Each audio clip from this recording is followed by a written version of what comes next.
Hey,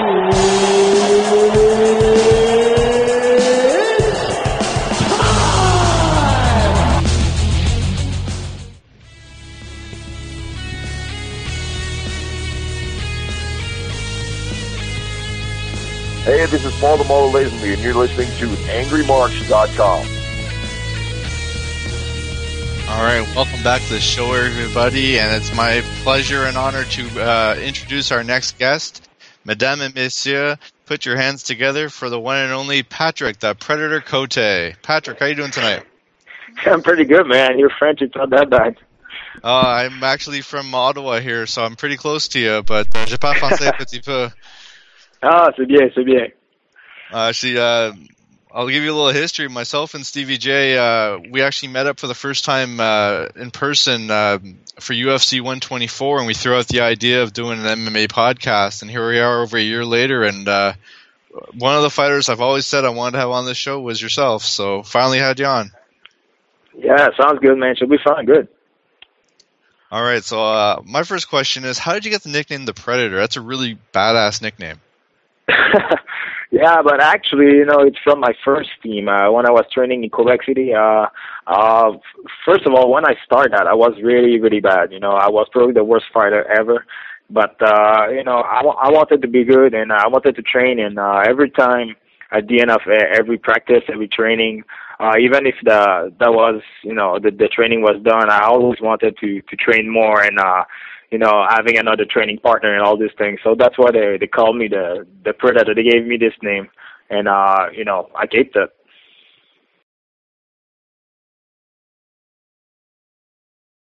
After that, I just started to fight professional. I won my first 5 fights, and after that, the UFC called me.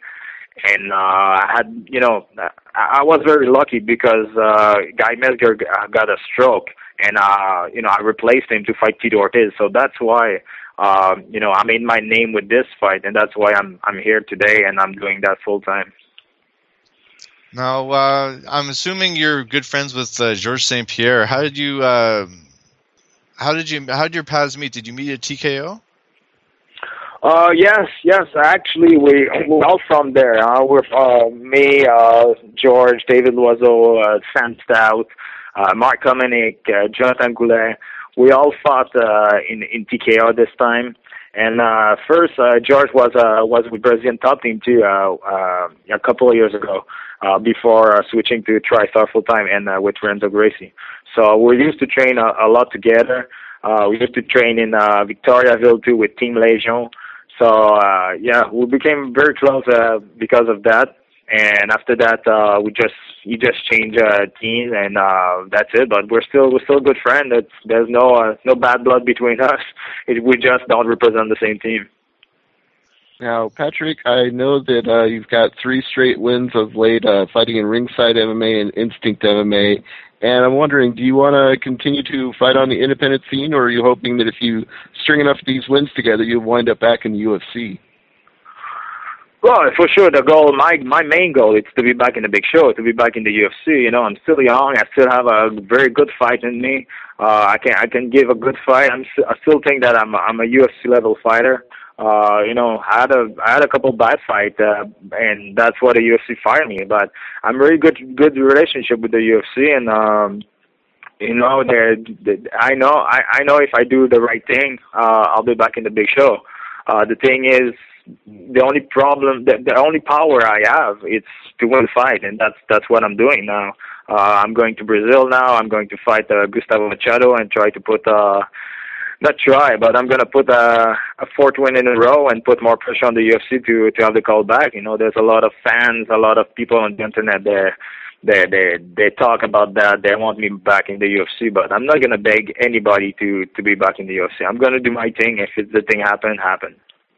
Very cool. Well, I think a lot of fans would love to see you back in UFC, especially since you're a 2-time knockout of the night holder, and you can bring some excitement into the cage with that kind of stopping power. But I'm wondering, out of all the fights you've had in UFC so far to date, what would you say was your favorite performance or favorite fight? Actually, my favorite fight, it's not the most entertaining one.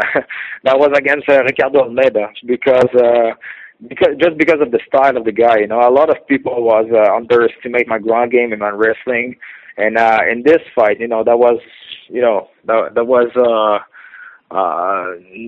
it was sure that he wanted to take me down and put his jiu-jitsu on me, and he wasn't able to do it. So I did a lot of good wrestling defense, takedown defense, and even on the ground when I was on top, I was able to punch him and get back on my feet. So I think I proved that I had a really good ground game, and I'm improving every day my ground game and my wrestling. And this fight gave me a title fight too, so that's why. Yeah, which leads into my next question is you fought Anderson Silva after that, and unfortunately that fight got stopped due to a knee injury, but how did you like that fight, and what did you think of Anderson Silva after facing him? First of all, it's very, very complicated to fight Anderson Silva. He's moving like nobody else. He's one of a kind. He's very unique. He's like the new Bruce Lee, you know. He's doing a lot of things that nobody is doing in the octagon, and it's really hard to find a training partner who's moving like him, or he's looking like a little bit, because he's unique. And it takes you like maybe a round or a round and a half to be very comfortable in the octagon to understand his style. And after that, I felt good. I had fun. I received his best punch, his best knee, and I was still on the fight, and we were exactly where we wanted to be. In the third round, we wanted to open more and push the pace, but unfortunately, bad luck happened, bad time. But, I'm not saying that I was winning the fight, but I think that was pretty close until my knee, I blew my knee.